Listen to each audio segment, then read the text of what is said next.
Hola, muy buenos días a todos. En nombre Hello, de good CAP, morning to everyone. On behalf of CAF, Development Bank of Latin America, UN Habitat, and the Coalition of Cities for Digital Rights, I am Natalie Hervasi and I work for innovation at CAF. I would like to welcome you to this webinar, which is called Digital Rights in Cities Lessons for Latin America and the Caribbean. Thank you very much to all of you joining us to follow this broadcast of this virtual event. During the next hour and a half, we will be talking about the challenges and also the opportunities to build strategies of smart cities within governance frameworks that are more ethical and are focused on people, but also that respect human rights.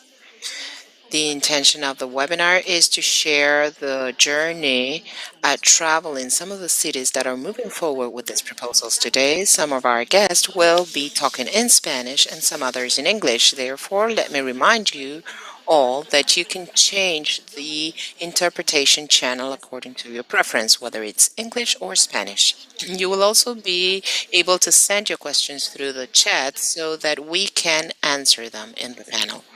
Up next, we will begin with the opening remarks with Christian Asinelli's remarks. He is Vice President for Strategic Programs at CAF. You have the floor. Thank you very much, Natalie. Good morning to all of you. And thank you for joining us this morning. We are really very happy, CAF, to be able to work on this initiative. I would like to especially greet some of the panelists and also the authorities that will be with us today. Pontus Webster, Program Management Officer with UN Habitat, Milu Jensen, Coordinator of Digital Rights and Ethics at the City of Amsterdam, and also she's member of the Coalition of Cities for Digital Rights, Michael Donaldson Carbon. He is Chief Technology Officer at the City of Barcelona, Agustin Suarez from the City of Buenos Aires, under Director of Intel Smart Cities, and Marcelo de Ros Santos, Technology Manager of the Curitiba Development and Innovation Agency. Thank you all very much for the time and for sharing your experience with us today at this event. And of course, Natalie was telling me that there are over 1,200 people that have been registered for the workshop today. So all of you in the audience joining us. We know about your commitment, your busy agendas, and I believe that the work that we've been doing with UN Habitat and with the Cities Coalition for Digital Rights to hold this event uh, makes this a very important space. So from CAF, as you will know, we are committed to improving the quality of life of those living in our Latin American and Caribbean region. And in that sense, we offer a series of advice and financial support to our member countries that, as you well know, have expanded to 20 with the inclusion of El Salvador in the last board meeting. And we also work on knowledge in order to strengthen public policies and also improve the quality and the impact of these projects that we boost in Latin America and the Caribbean. At a city level, we also contribute to the sustainable development of our region, focusing on territorial work at an urban level that allows us to comprehensively address the important challenges of Latin American cities and Caribbean cities today. For instance, we have the initiative Cities with Future. We're working on that initiative to generate greater levels of access to goods and services in cities and regions, and also promoting urban promotion models that can be aimed at improving productivity, social inclusion, well-being of citizens, and of everybody. We also work to promote actions that will improve the efficiency of public management through the support to these governments in their digital transformation to have a new approach towards the public well-being. Right now, we're also working with UN Habitat in an exploratory study for governance models on smart cities. And not very long ago, in December last year, we've also launched the Biodiversities Initiative in order to talk about the environment, inclusion in a comprehensive manner to make a more livelihood cities or livable cities. In terms of a smart management agenda and digital transformation, we know we need a big commitment and the development of inclusive strategies frame on the preservation of digital rights and what has to do with the government work is really very important. That's why an agenda based on digital solutions and data is our most important thing in order to respond to this new demand from our societies in order to improve digital services with innovative solutions in terms of governance, territory management, and also public integrity.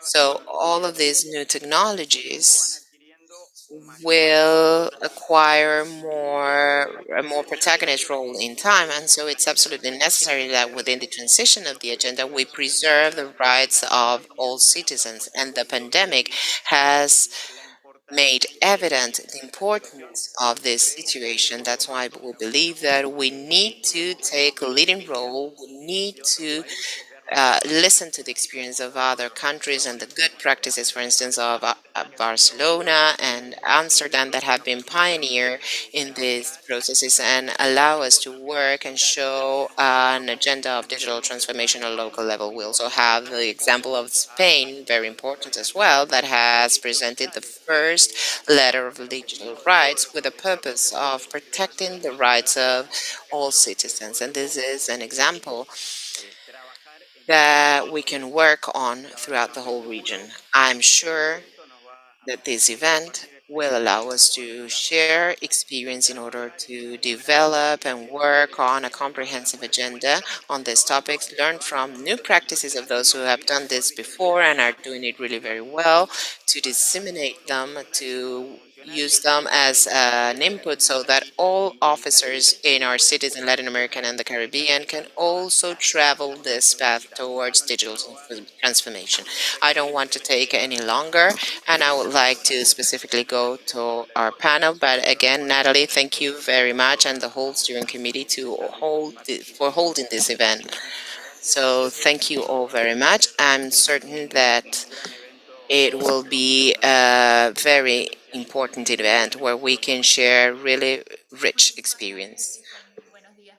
Thank you very much, Christian.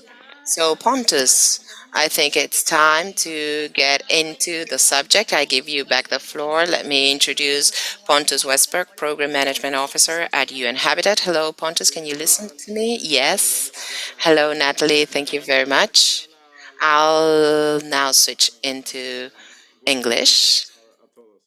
Um, so, for those of you who don't know UN Habitat, we are the UN program, the UN Agency for Sustainable Urbanization, working on all sorts of topic related to cities, planning, housing, governance, finance, etc. And in recent years, more and more also on digital transformation and smart cities, which is really a growing topic for us. And of course, in this work that we are doing, the issue of digital rights becomes really important.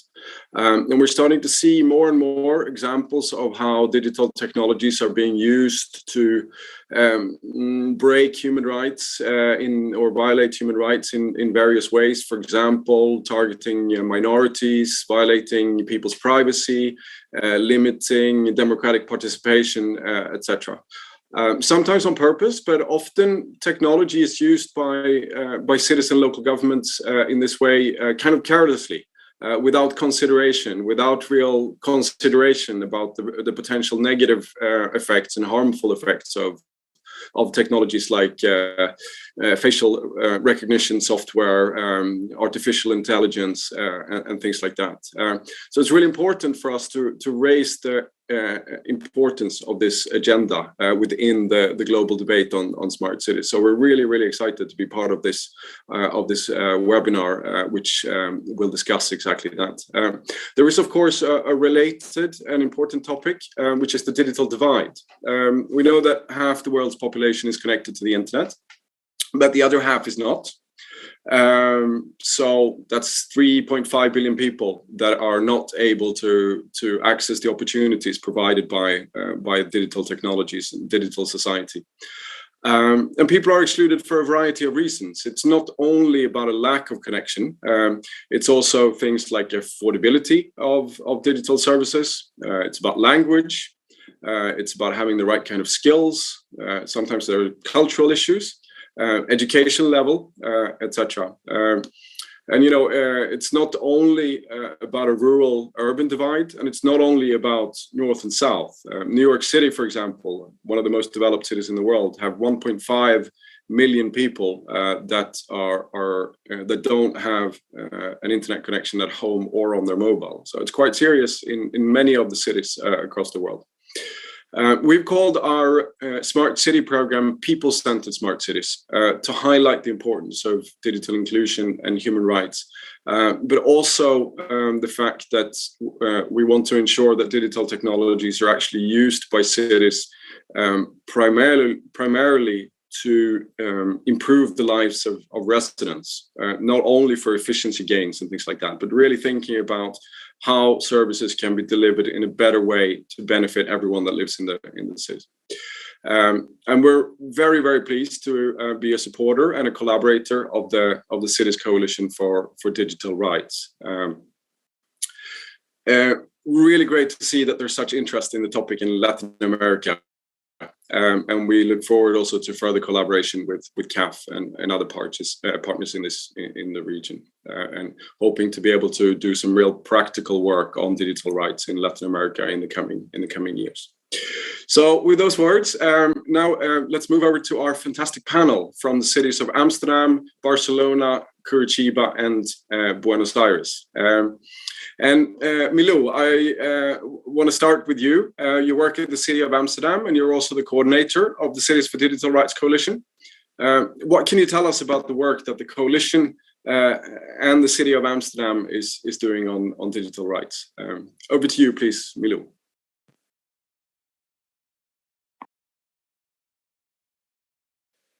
Thank you, Pontus. Very pleased to be here. And indeed, I think you gave a really good summary of the topic. And it's amazing to see so many people here today. To give you a brief overview of the topic and of what we do here at the Cities Coalition for Digital Rights, I'm going to share my screen to offer some slides with my talk.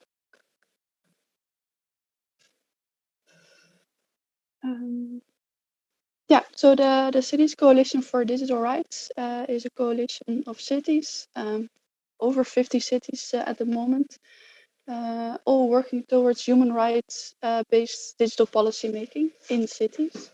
And yeah, we unite to progress digital rights locally, but also in the international environment, ensuring, like Pontus said, a human-centered approach to digital urban environments. And we do this by sharing knowledge, by sharing best practices, by doing collaborative projects together, by sharing and drafting advocacy statements.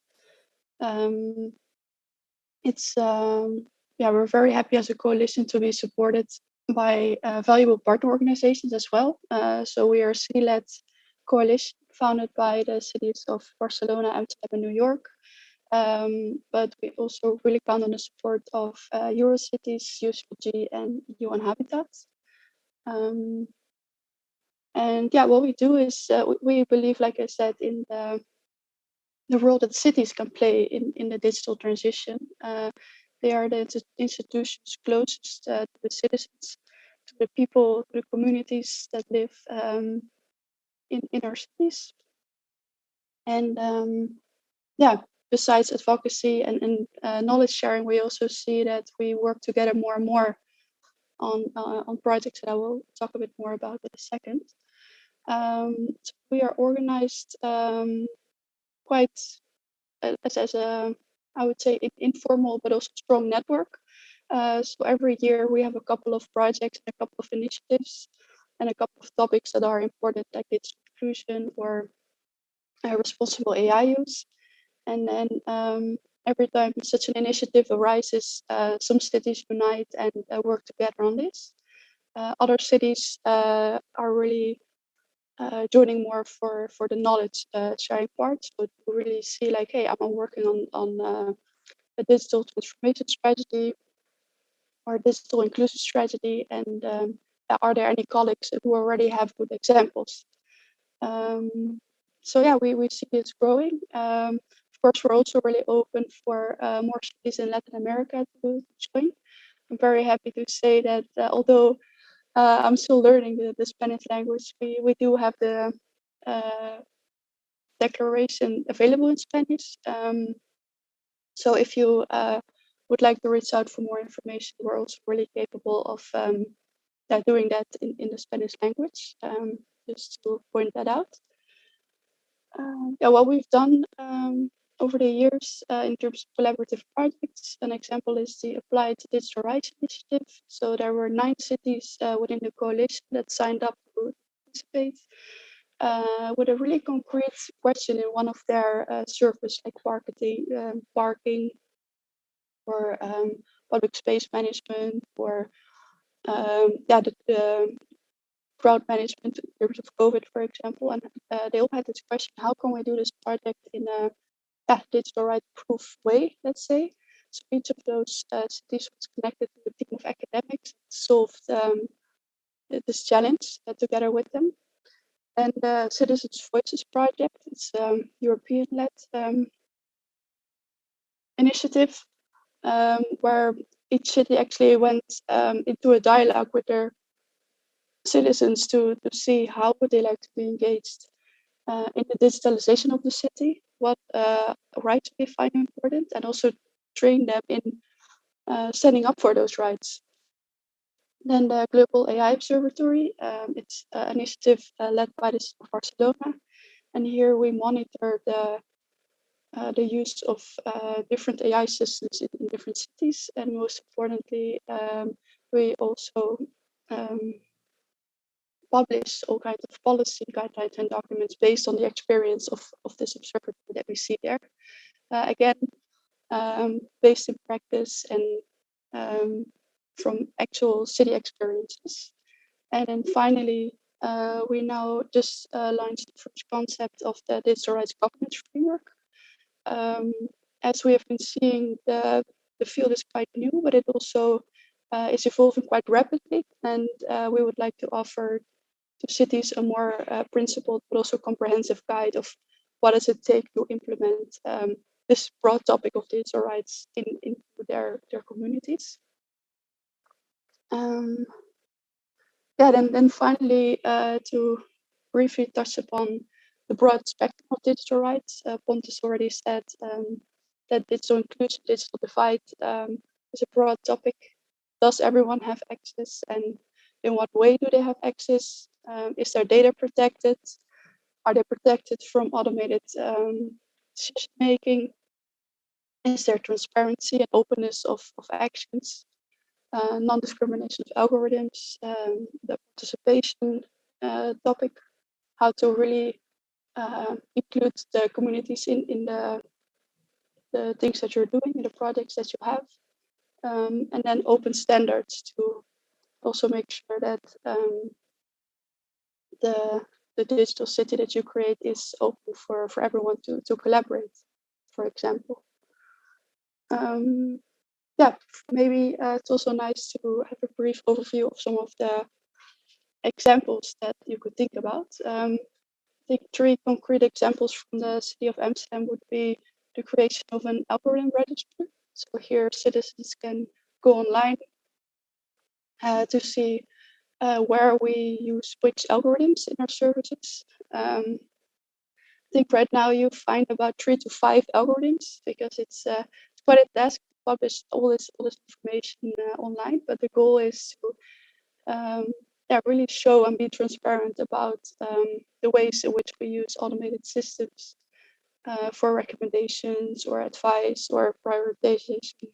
And with that also comes some procurement standards. So how do we, if we buy technology or data-related services, or we collaborate with parties, how do we make sure that also those parties, the things that we buy, adhere to our standards, the digital rights standards?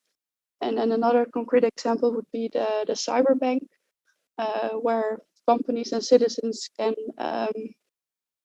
donate laptops that they no longer use again. And on the other hand, we can then give these laptops to citizens that would welcome them and need them to go to school or do some work. And then on the right side, some more examples from cities within the network. How do you engage your community in a way that data actually represents the community and not just parts of this community? And how do you also make sure that you have them in the conversation? And a lot of standards where you can really see that cities choose to stand up for values like openness, inclusion, like I explained before. I think this should give at least an overview of the things that we do and that cities can do. And Pontus, that's what I would like to share now. Thank you so much, Milo, for providing that overview, and certainly openness and transparency in the kinds of algorithms and the kinds of technologies that cities are using, and being really transparent about how that impacts residents, I think is really key. Can I just ask you one question, Milo? So a city that wants to become a member of the coalition, and they're not member already, what exactly should they do? Should they get in touch with you directly, or is there a form to sign up on the website, or what should they do? Yeah, I would recommend them to go to our website, citiesfordigitalrights.com. There's a button on the left of the website saying join us. That's the way to go, I would say. Thank you, Milou. Next, we will move to Michael Donaldson, who's the CTO of the city of Barcelona. What can you tell us about the work that you're doing on digital rights in Barcelona, Michael? Over to you. Buenos días, Pontus. Buenas tardes. Buenos días. Good morning, Pontus. Good afternoon in Latin America. And good afternoon from here, from Barcelona. The good things about the digital era is that we can be connected at long distances, and we can share these type of sessions. But first of all, Pontus, thank you, Natalie, thanks, CAF, and UN Habitat. Thank you very much for inviting the city of Barcelona. I think it's a very great opportunity that we have to discuss digital rights in cities, and allow me to share the happiness that I feel for having this 10-minute roundtable with colleagues like Milou within the coalition, with you, Pontus. And I also hope, calling on everyone to join, as Milou also invited, to join the coalition, the Cities Coalition for Digital Rights, because the more we are, the more we will be able to work for the defense and guarantee of digital rights. So in these 5 minutes that I have to share with you, I would like to try to explain, when we talk about digital rights and cities, what we are making reference to. So I will share the experience of Barcelona city based on 3 main pillars. Some you will see that are repeated in other sessions and probably remind us of some existing initiatives. And I will also try to share with you some examples of projects, of concrete policies and initiatives. So first, we need to talk about how we manage technologies, emerging technologies, particularly artificial intelligence, 5G, blockchain, and all of the new technologies that you know about, emerging technologies that soon will be old. And the second pillar related to digital rights is how this technology can empower citizens, how technology can make citizens be part of many areas. And finally, after the COVID crisis, after the pandemic, which actually we are still tragically going through, the notion of digital inclusion. Notion already existed in the past, but after this hyper digitalization that we've been immersed in during the pandemic, this notion has been stronger and stronger in the agenda of digital rights of cities. Without digital inclusion, or without fighting exclusion, it's impossible to talk about digital rights. So in relation to the first notion, emerging technologies, when we talk about this type of integration of technologies in the lives of cities, of local governments, it is more important to consider what are the standards that we follow as a government, as a public institution, when it comes to managing these technologies, and not so much the type of new technology, whether the technology is already present in New York, in Bogota city. So it is much more important to consider what are the objectives that we want to follow as a city, and based on that, what is the best technology for us to meet those goals. Otherwise, we would be mesmerized by the technology itself when actually the objectives pursued by that technology are what matter. And I would like to make reference to two examples of how we are implementing technology to improve the quality of life of people. On the one hand, we are developing algorithms combined with big data or good data to move from a reactive to a proactive government administration. So based on the data we have, based on citizens' profiles, we should proactively speed up processes. We could accelerate the processes at public institutions. So a very simple example. Thanks to algorithms, thanks to data, Netflix sends us an email on a Friday night, on a Saturday night, suggesting a movie. We as public entities should be able to use these technologies so that we can proactively offer public digital services. There are European Union studies showing that up to 30% of users, beneficiaries of public assistance, public support, do not use them because they are not even aware that they are potential receptors of these services, of these public services. So artificial intelligence together with good data could be a point of concern to all of us. And when we talk about the automation of some processes and the combination of citizens' data, it is very important to meet the ethical standards and guarantee rights to avoid violating privacy in the use of data.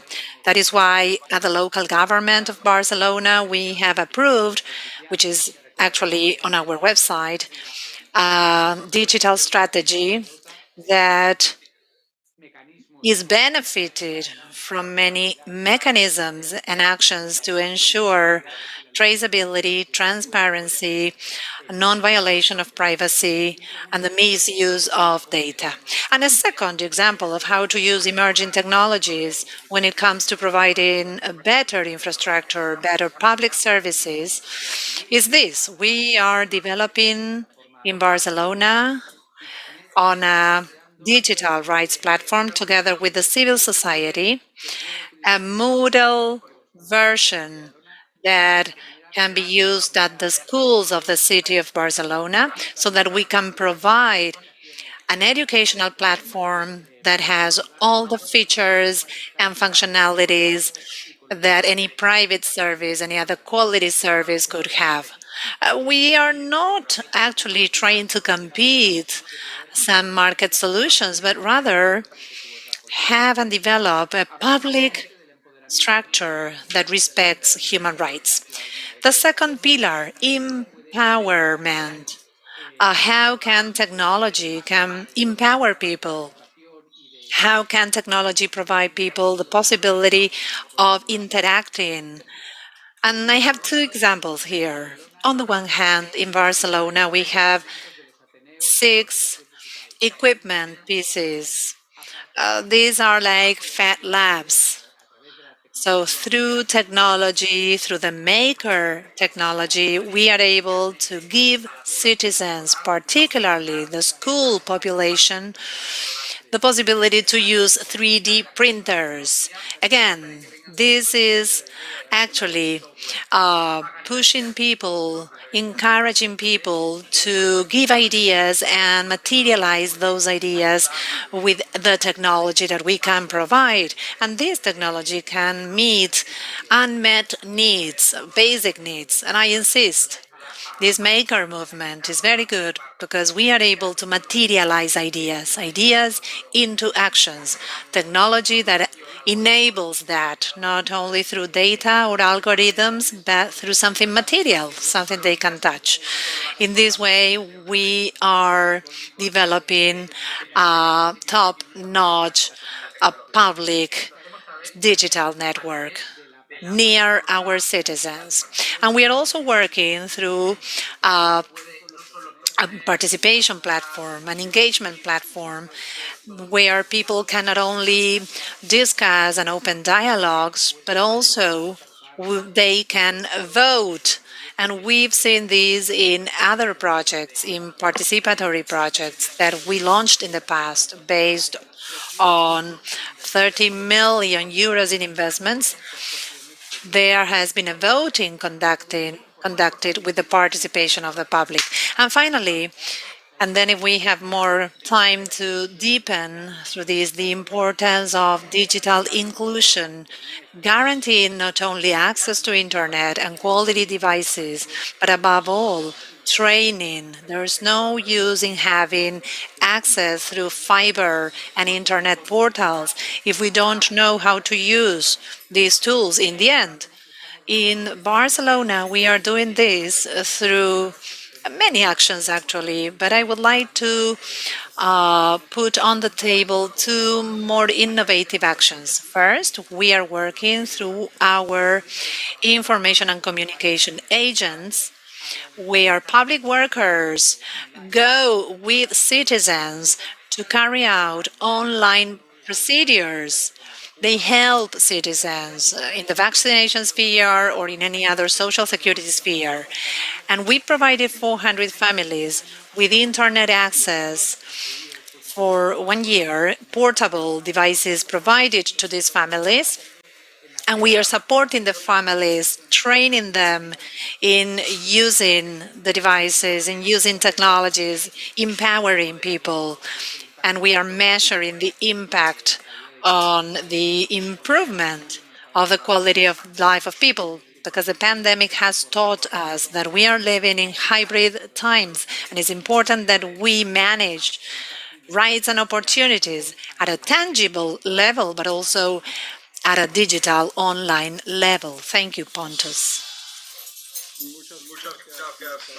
Thank you, Michael, for sharing these examples with us. Very interesting, actually. And as a resident of Barcelona, well, I voted many times on urban initiatives in my neighborhood. We have Augustine from the city of Buenos Aires. Augustine, you are subsecretary for smart cities in the city government of Buenos Aires. What can you tell us about your work on digital rights? Over to you. Muchísimas gracias, Pontus. Muchísimas gracias por la invitación. Thank you, Pontus. Thank you for this invitation. It is an honor for me to be here. And my idea is to share with you what the Buenos Aires city is doing in digital matters. This is very interesting indeed. And this is helping us have more integration and have a better experience between people and cities. I'm going to share my screen.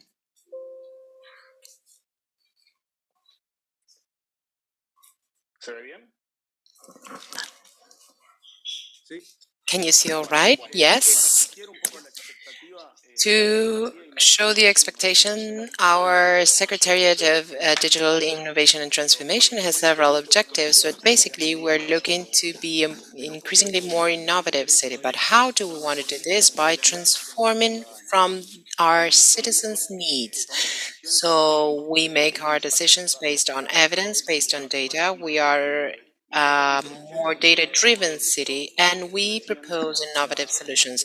As Michael was saying just a minute ago, this is sometimes a complicated thing because you're trying with new technologies, but in turn, you need to work with what people need and with the solutions that fit the context. We are an open government. We want to do this, and we want to interact increasingly more with the community so that we do not only make decisions, but they also do. And this last item, I believe it's really important. We use technology in order to include. I think that that makes more people have more rights on what they can do and what they can do with us. The Secretariat has basically three under-secretariats. Let me make a double click on each of them. That of evidence-based public policies with the purpose of positioning Buenos Aires as a data-driven city. That is to say that decisions are made through data or based on data. It looks to facilitate or open data sets. There are over 400 data sets that have been shared with the community so that they can also offer solutions through information that we might offer.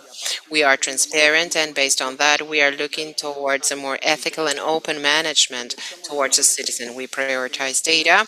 We generate a cultural change within the city so that areas have more obligations and commitment to data. We update technology, and we are always trying to see what's the best tool so that data can be exploited and shared with the community. And we provide processes that will facilitate interaction between the citizens and data community. The other Undersecretariat Digital Experience looks to facilitate life. We started paper removal process some time ago. We focused a lot on self-management, and this was also reflected in this very adverse circumstance of the pandemic. And we always work towards removal of bureaucracy in the state, that is to say, to make it simple, more simple, and so that people can do many things with us. And the last stage, which is customization. We are trying to have an individual personal experience, such as Netflix, as was mentioned, has a one-to-one experience with us. This is the same thing that we're looking in the city with each of the citizens that come to us. And last, the Undersecretariat that I'm in charge of, which basically develops technological solutions in order to improve the quality of life. This sometimes seems an idealistic thing, but we are looking for very simple tools to generate really important changes. At an infrastructure level, I'm going to talk about something mentioned by the city of New York. In the city of Buenos Aires, we have 100 free wireless points, and we have a project in 4 years' time to reach the most vulnerable areas with better quality of Wi-Fi than the one marketed, focusing specifically on education. On the other hand, talking about new technologies, we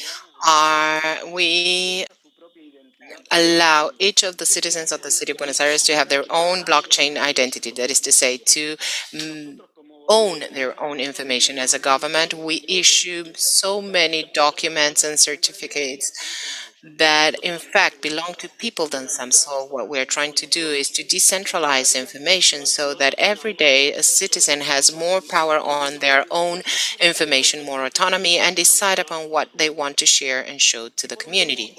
And last, let me talk about this very funny and kind character you can see here, which is called Botti. I also have it behind me. It's a robot that operates through WhatsApp. This is a project that we've been working on for many, many years, and this was the first government in the world that provided assistance to the citizens via WhatsApp. The benefits is that 95% of the people use WhatsApp in Argentina. And as Pontus, you were mentioning this example in New York, here WhatsApp has free data. Therefore, even though people might not be connected because they might not have a paid plan, WhatsApp ends up being free, and you can access an amount of information and services offered by the city that are really necessary. The advantages of this platform is that it is available 24/7. It always answers the same way. It's accessible because everybody has it on their hands. It has a personality and a very close attention to the citizens, and it's agnostic of platforms. We are in WhatsApp and different channels, but we can move to anywhere people may need us and be one click distance, one message distance from their phones. Last and really very important, this tool is scalable and flexible. It allows us in very little time to achieve solutions and answers to problems in a very dynamic way. This was very much reflected during the pandemic, and during March 2020, that is to say, almost 2 years backwards, we had 300,000 conversations through WhatsApp with Body, and in December 2021, we had 6 million conversations. So through WhatsApp, we've offered a lot of solutions and answers that facilitated our citizens' lives through WhatsApp. So I invite you all to chat with our WhatsApp. You can read the QR code and get there. But basically, by this I mean that we would like to generate through technology, integration, and closeness. And so the digital transformation is not only dependent on us, but also dependent on the needs of our citizens. Thank you, Pontus. Thank you very much, Agustin. I would like to chat with Body, so I'm going to send a message. Thank you. He will be happy. Okay, now for our final panelists, we have Marcelo Santos from the city of Curitiba. Looking forward to hearing what you're doing there. Over to you. Okay, thank you, Pontus. It's a great to be here, and thank you, Natalie, to inviting me and Curitiba from that. And I try to spend 5 minutes and trying to show a 5 steps of digital rights principles. I trying to show some points of Curitiba have today, and Milu showed the 5 points of 5 steps of CC4DR. It's I trying to show him these points of this presentation. The first, it's one of having Curitiba, it's Wi-Fi Curitiba, and we'll sum to more than 240 access points in the city, facilitating the access to the city services in addition to providing free internet to the people who need it. In the addition, they are the lighthouse of knowledge or innovation. It's the spaces and the education, the spaces from the early childhood education with robotics, 3D printers, and the others things about technology things. And this first step, universal and equal access internet and digital literacy, it's the Fab Lab Curitiba. It's a space dedicated to citizens making their projects. It's possible to print or something, cut something in the big printers, and it's a good space to Curitiba, and just the one in Curitiba today, but we have a project to more too in the city and the split of the city. And the second point, it's they have in Curitiba today. It's the Brazil changed some laws and they created the law, the General Data Protection Law. The law, its operation size in 2021. It's the last year, August of the last year. It's very similar to the GPR. It's we have a lot of coincidence about that. And Curitiba, it's already to a very advanced stage, a reflection of this, updating its various of databases of municipality, bring security and greater confidence of in the city data. With this possibility of revoking the access of in the city it's wanted. We have a lot of data now, and the people have more security in this moment about that because your data it's protected and a lot of secretary it's needed to change a lot of rules inside of this secretary. Today we have one of responsible guy inside of the secretary about this data, and they have a lot of changes yet, but probably in the end of this year we have all lacons closes and probably have more security from citizens. The third point, it's about the city of government currently has open data committee. Milu sit in the first presentation about that, which has a continuous schedule of improvements to the portal and the adaptations and implement laws. And we have to about that the third part of transparency, and we have also have a transparency portal which all the municipality expensive. It's in that it's possible to every citizens to know where the city expend your money in the streets and schools and health. It's open from everyone. The fourth point, and then trying to talk here, it's Curitiba has an application today. It's called the Fala Curitiba. Today, it's an important tool used in the public consultations, making the people of Curitiba decide the 100 priorities that the City Hall will make in the next year, starting the March of this year, and they go into until November and beginning of the December, and next year the citizens decided this 100 priorities from the City Hall.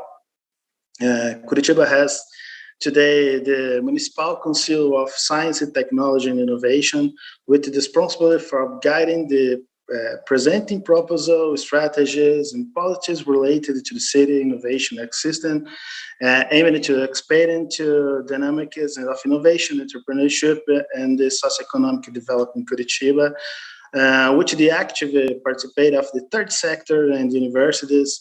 The universities is public universities and the private universities participating from this council. We have two ecosystem innovation in Curitiba, and this ecosystem have another president. It's about using this idea about councils and the committees about trying to better solution from the startups and the other companies in Curitiba, and this is a part of solution. And this solution, it's using this knowledge about these startups to better solution from people today. We're trying to connect to that. And the 5 point here, it's the city app. Today, Curitiba has one big app. It's which is the one main iOS and Android platforms. It's called Curitiba app. Then more than 700 digital services. Among the services, payment taxes. It's possible to pay your taxes today, land taxes, IPTU here. ESS fix, it's a service taxes here. It's possible to pay inside of the app. It's facilitated from the people, from the citizens. We listened a lot of citizens about that,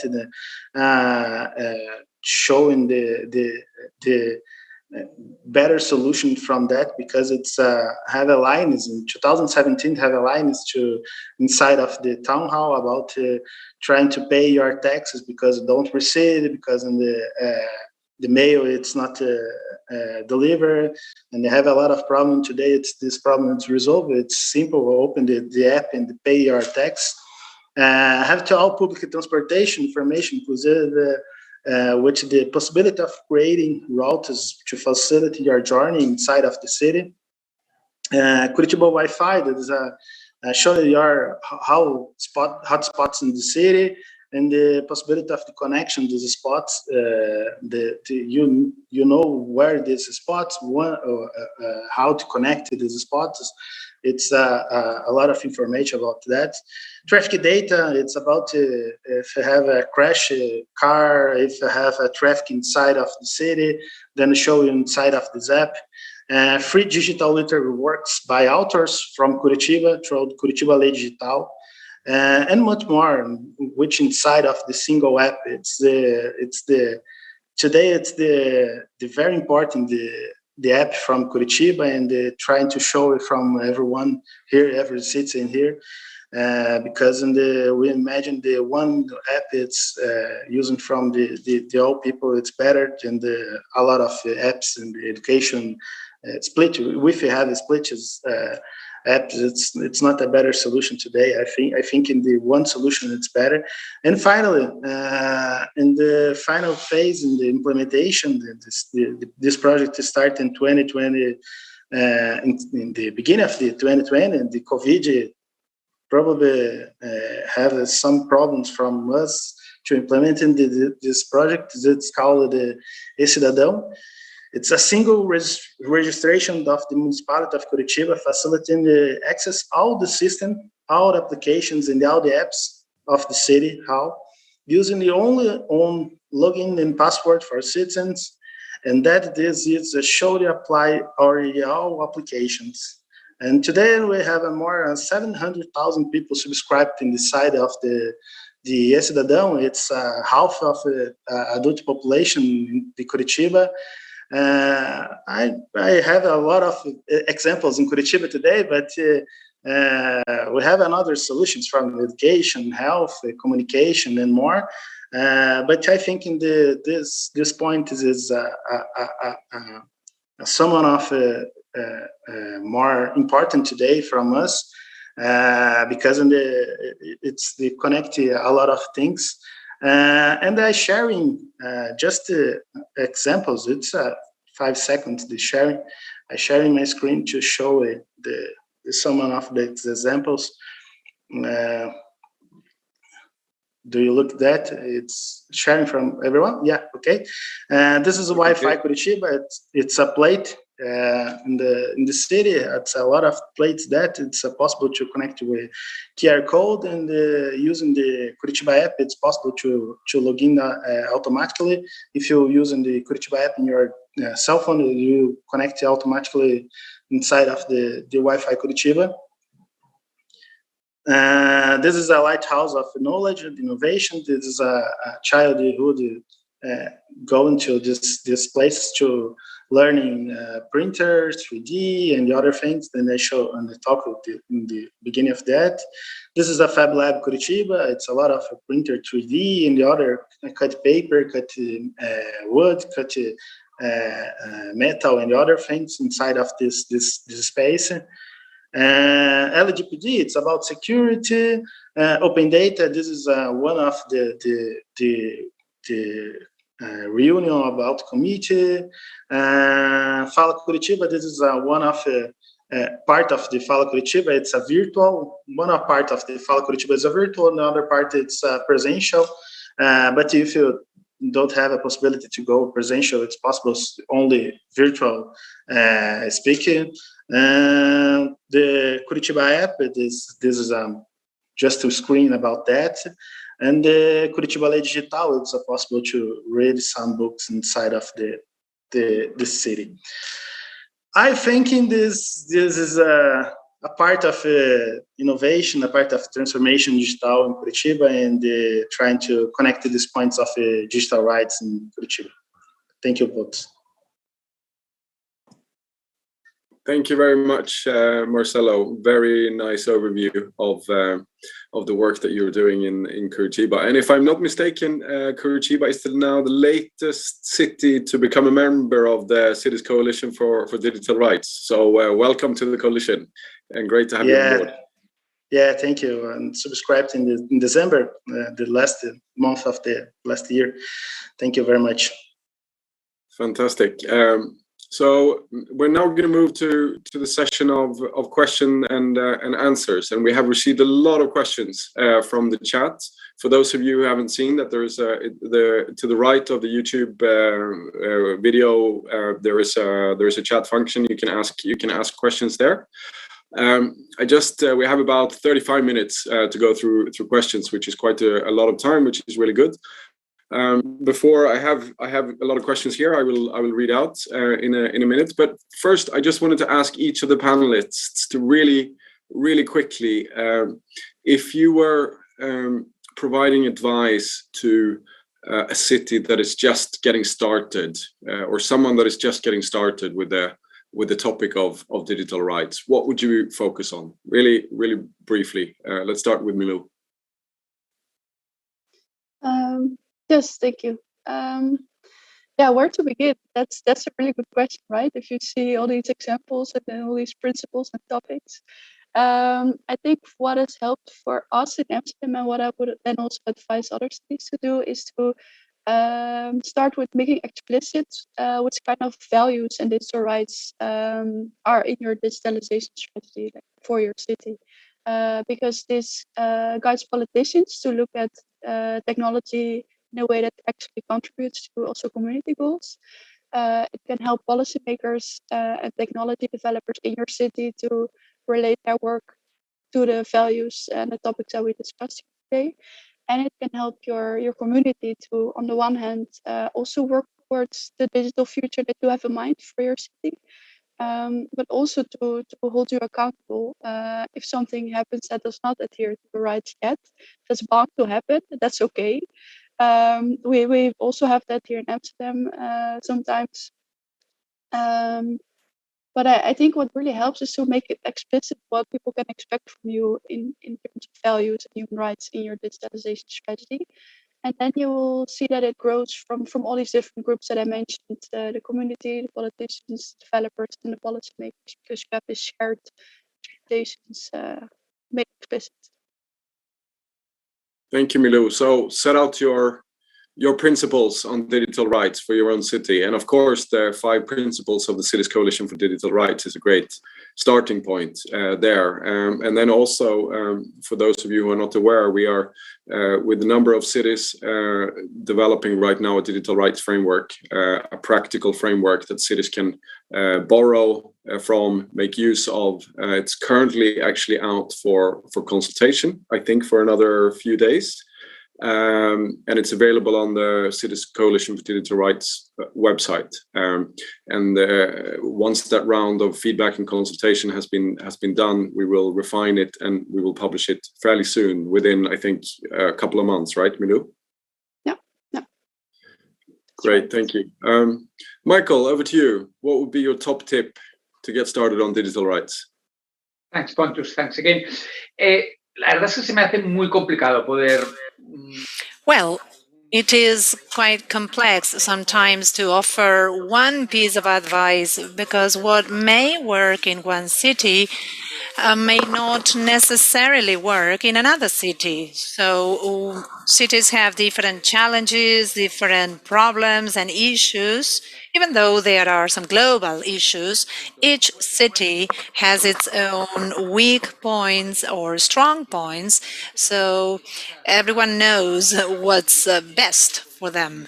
However, we may anyways offer some tips, in the sense that each city should define its digital rights in the use of technology based on its goals, based on the city's reality, and what is the reality that the city wants to transform. So it is very important to define goals under a framework, the open government framework, like Agustin from Buenos Aires was explaining. So under the framework, under objectives, that would be a very good starting point. And I insist, outlining goals, outlining targets, and the reality that we want to transform, that would be a good starting point so that technology finally fits our needs, particularly during the pandemic, where we are heading for a change of era. For the past 20 years, we've been witnessing so many digital and technological revolutions. It's impossible to try to understand, manage the whole set of technologies that is above us. We are even finally learning how Zoom works, and we are being pushed into metaverse. So again, first of all, outlining our objectives in line with the best quality of life of our citizens, and technology should be the means for that. Thank you, Michael. That's perfect. So have your objectives very clear. This would be in simple terms. Agustin, could you give us a tip? What would be your recommendation for starters? I absolutely agree with what Michael said. Definitely, we need to have clear objectives in mind. And at the same time, it's very important to listen to the community. What are the needs of the community? And what happened in the last year and a half was a great example. We faced an absolutely new problem, and we had to look for new solutions, disruptive solutions with the COVID, and technology it comes at hand with that.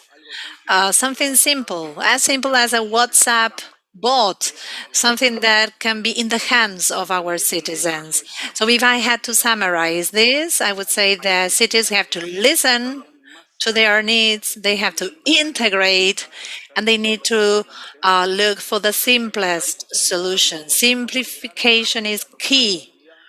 Including the entire community is key, and using technology as a means for that. So if we use technology in a smart manner and we can make the most of handy tools, society and citizens will grow for the future, looking for new ways to find solutions and interacting. And at the same time, we think about metaverse. At the same time, we think about blockchain. So one thing is the needs. What's next at the same time? Needs and technology. This is what we will have to address to rise to the occasion for our community. Thank you. And I agree with how important it is that a community participates in these strategies, how important it is to have their engagement in digital transformation projects. Top tips on digital rights. Yeah, probably I repeat some Augustine and Michael about that. This is a different cities and the different ways to do, and you need to listen the principal listen your citizen about using your products. If you're already to using that, it's very important to know. For example, Augustine said in the last speech about metaverse. Metaverse is not ready to using that, and I think in the future it's the metaverse. But you need to know about that. You need to, but besides from you look that when you're ready to using this technology, probably you start to develop it. The devices, it's about using the available data to know current reality of digital inclusion, and remembering that the data it's the source for successful planning. Your data, it's very important to know about how use that, how planning to develop something. The other devices, it's using main platforms on the market. It's a simplified way, and with the simpler and direct language from everyone. Mainly thinking about the prioritization application, responsible, and the possibility to have a few applications that's possible. It's better. Prefer just one and connected all applications of that. I think this is important, but it's very difficult. It's not easy to connect all applications in this one app. It's a very difficult decision from us, and because we have a lot of secretaries, we have a lot of different developers. Whatever possible to bring to the city the participation to development of tools that will help the citizen. Remember that the main part of the product is the citizen, and here's the main key of the product, the success of the product. This is most important for you. It's the citizen. Listen to your citizen. Call your citizen when you have a possibility to call from him. Trying to put inside of your product because it's better solution for you, because and sometimes you have the experience about that, but you don't have you have a same days, and you have issues about that. It's very difficult. And when you listen to your citizens, you know about the citizens don't need some things about that. It's a very different. But I agree, it's different cities and different cities. Yeah. Thank you. Really, really important, the issue of citizen engagement and listening in and being data driven also. So, tenemos un montón de preguntas. We have lots of questions from the chat, particularly in Spanish, but I will read them in Spanish. They'll be translated, of course. So the first question, Liliana Cordova, how can we include citizens, particularly the indigenous peoples in Latin America, those indigenous populations, how can they be included? Who wants to give an answer? Agustin? Yes, sure. As I mentioned before, the most inclusive manner is to have a tool for everyone to use. So what we managed to do through WhatsApp was to reach 95% in Argentina and in the city of Buenos Aires too. So not only are we able to develop a solution, but also add a personality to the solution. Our robot has its character, its figure, its personality that makes it simpler to get to citizens. So sometimes, of course, with limited resources, it's harder, but we decided to mount our applications on a conversation. So those who cannot access technology, just by answering a yes or no question or a multiple choice question, can get to their answers. So as Michael said, and also Marcelo said, we need to simplify and find adapted solutions. It may be simpler for some, but we need to think those solutions for all. So we included certain tools and we simplify experiences. It's very important for cities to understand that we can improve and make things easier for everyone. Great. We have a question from Gustavo Adolfo Mejia. Is there funding for projects or initiatives from civil society organizations in Latin America that can promote digital rights in cities? So, are there funds to promote digital rights in Latin America? Do you know of those? Is there anything like that? Marcelo, are you aware of that?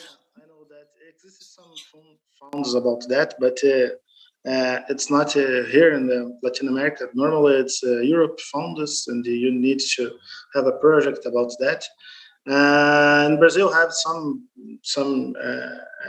funds about Brazilians. It's municipality use it. It's possible to FINEP and the other things. But we have in Brazil, it's specific. It's we have a different culture and different regions about poor people, rich people. It's different about some regions. It's more poor people than the other regions. It's more rich or medium side of people. This is a different, and the federal government prioritizes these poor people regions and sometimes. Thank you. Aquí tenemos una sobre inteligencia. We have another question about artificial intelligence. To what extent is the use of AI machines legitimate for decision-making processes? In which ways do you think it's legitimate to use artificial intelligence in to take decisions in the public sector? Yeah, in general, if you speak about legitimacy and digital rights, as we also try to promote here, it's common to say that they're not broadly used for decision making. More so, they're used to classify information or come to advices, come to recommendations. We've seen that governments use statistics and automated tools to process a lot of information that comes to them and provide the services tailored to the needs of people. But there should not be a future where these decisions are made by AI systems without overview, without humans in that process as well, taking the decisions. The humans,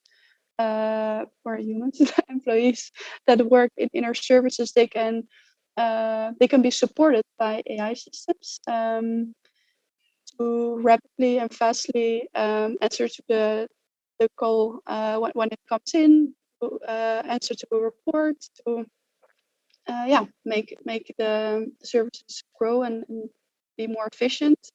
But it's not the case that decisions are being automated and everyone working in the cities can kind of lay back and say like, oh, this used to be my job before.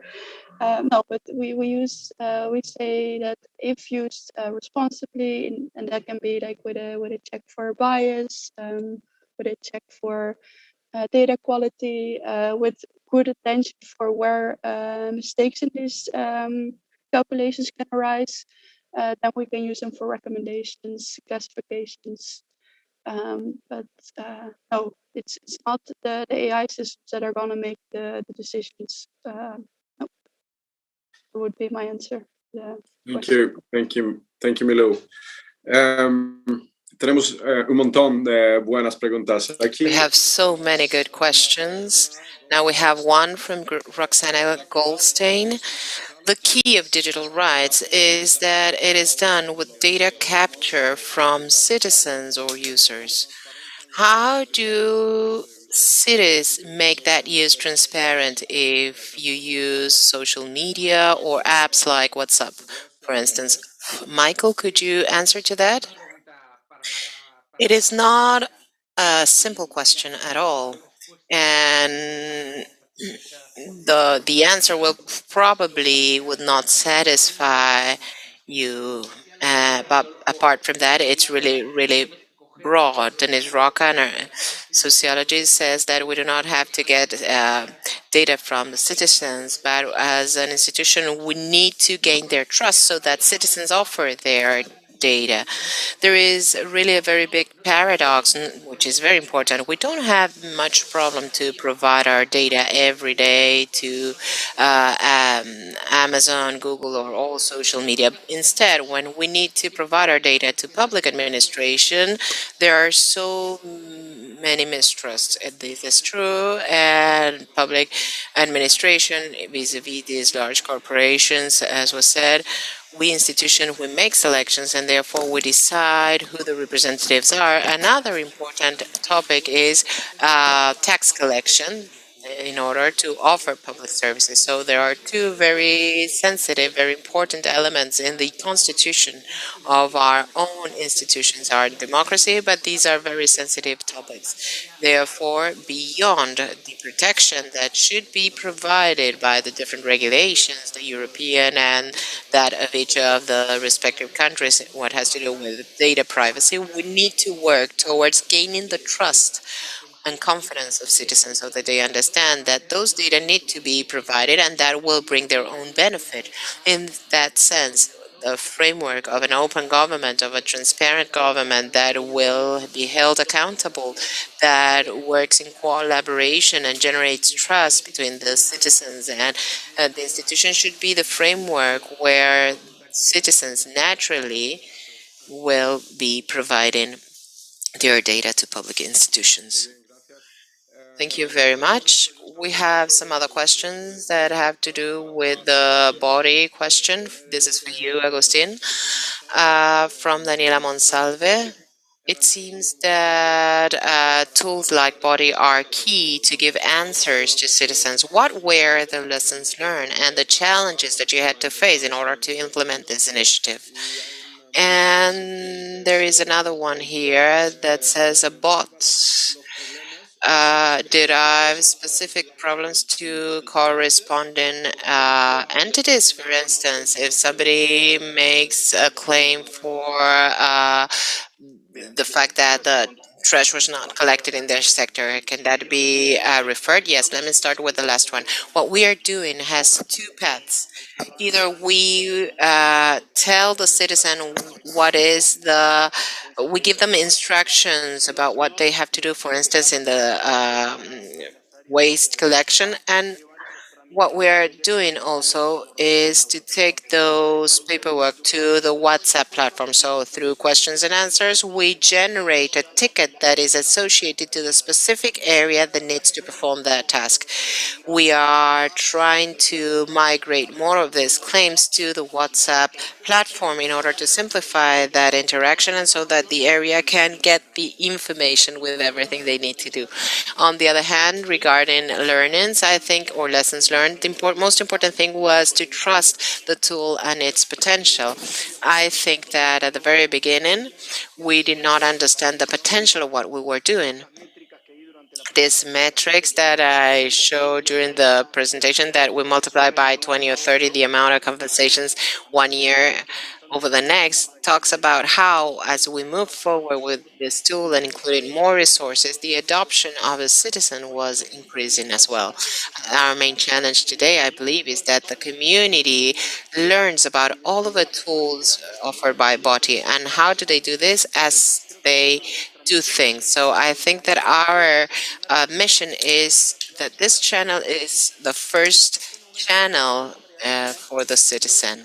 Once they get used to that, they have to understand what are the different possibilities being offered. But the biggest challenge was to trust the tool, to improve it day after day and learn from mistakes and experience and not just remain with what we had at the very beginning, which was doubting whether people would know how to use it, but we continue to improve it every day.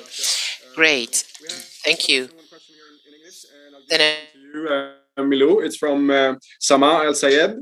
Are there any Arab or African cities in the Coalition for Digital Rights? I'm from Cairo and I'm very interested in making my city part of this. No, we do not have active members yet from that region. So I would say, yeah, join this global network. As you can maybe see if you go to our website, in all honesty, we have a base that's really focused on EU and US right now, and we really need a global conversation on human rights, digital rights in these cities. So we really need also the leadership in these regions to rise to the occasion and to join us in further defining this. So I'm more than welcome to expand the thought leadership also in Africa. Yeah. Thank you, Milou. And I certainly joined that. I joined that call. Yes, please do join us. There are some cities from Latin America. I think there's maybe there's one Middle Eastern city, if I'm not mistaken, Amman, right? But it's very overrepresentation from Europe and North America. So we really encourage cities from other parts of the world to join, and this is partly the reason why we wanted to have this webinar today also with CAF. I'm very happy that there's such interest from Latin America. Milou, did you want to add something? Yeah, I also want to state very clearly that we're all at the beginning of this digital rights journey. So it's not the case that, I hear this sometimes, but I want to say that this is not the case. Oh, European cities, they have it figured out, they are human rights far. This is not the case. We're all starting this journey, and let's do it together. So just to clarify that point before end. I think that's really important. Thank you, Milou. Let's see if there are any more questions coming up.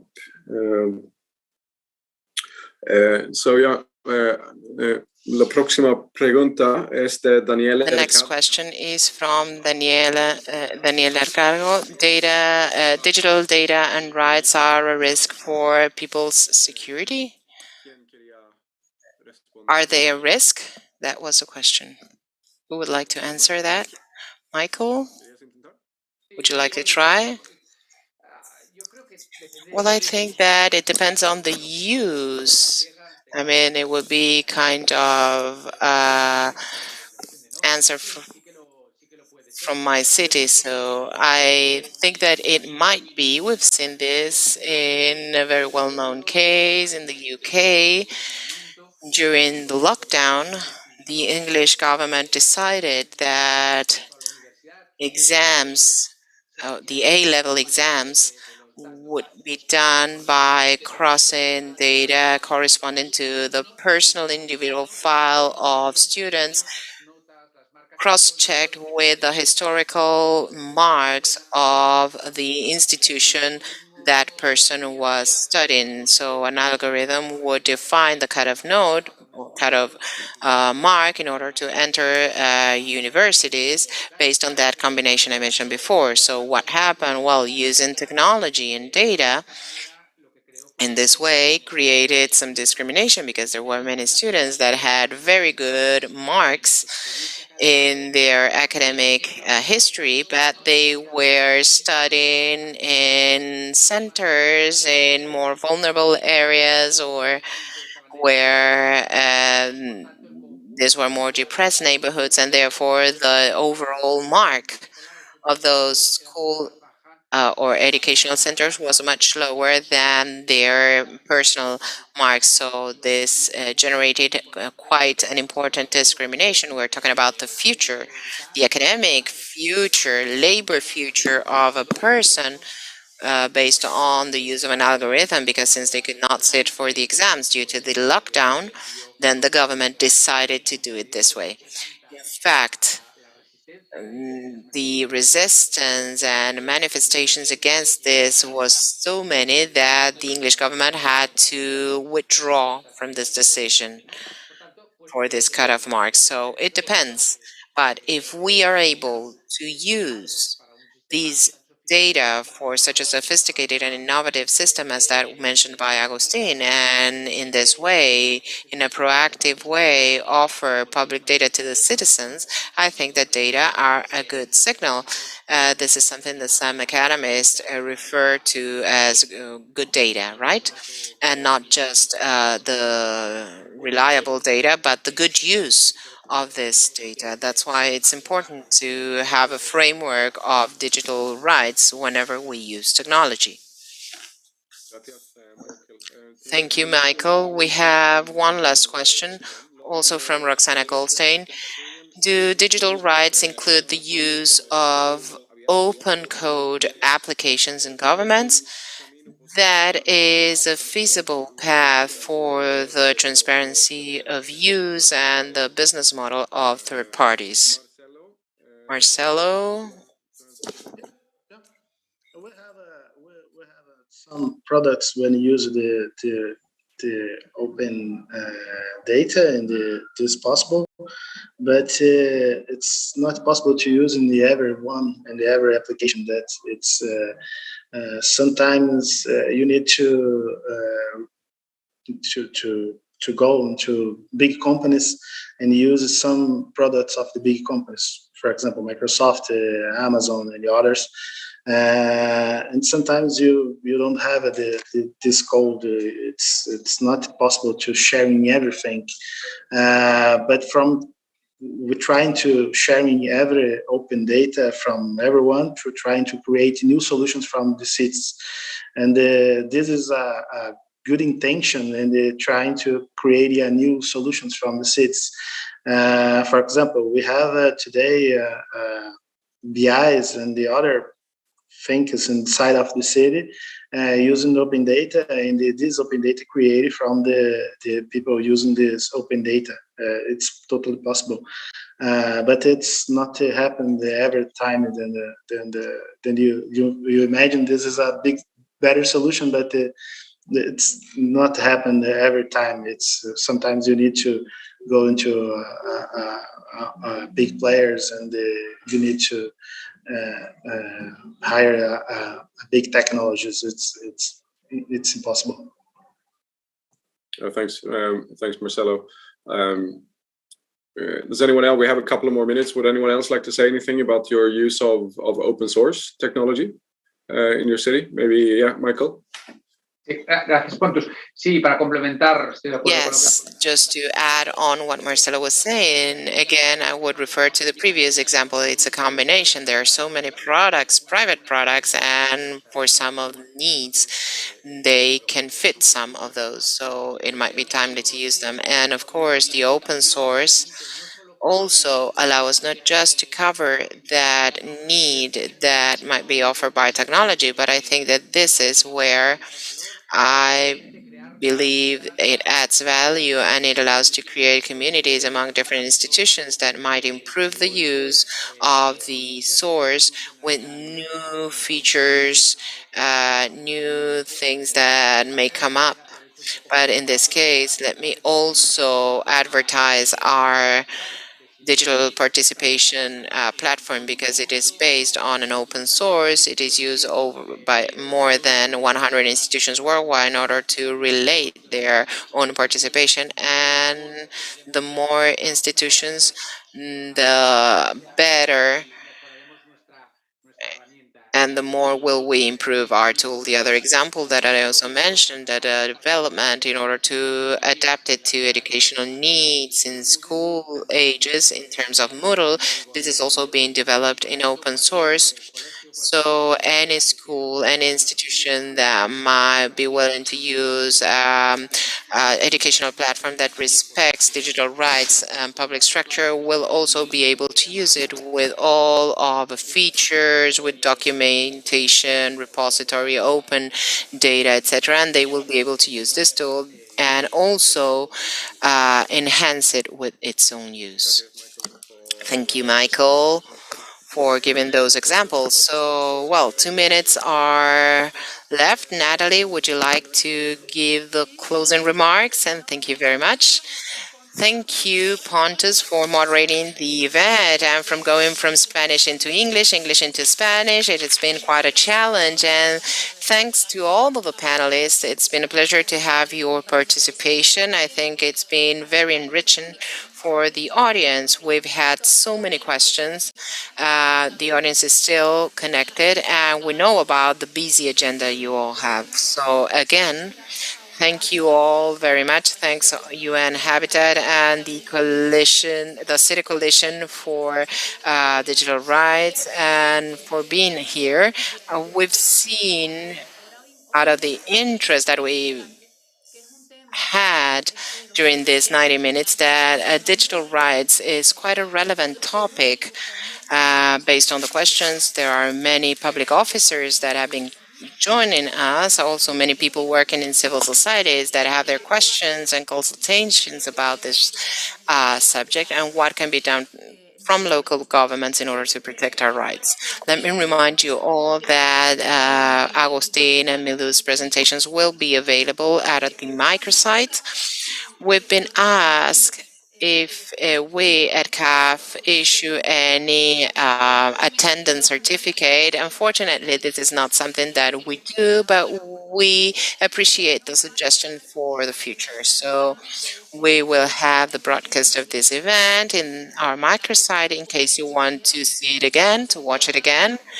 So thank you all very much again. Thanks to the panelists. Thanks UN Habitat. Thanks Pontus, and see you all very soon. Have a nice day. Happy Friday. Now finishing in Europe, but starting in Latin America. And see you the next time. Thank you all. Bye-bye. Bye.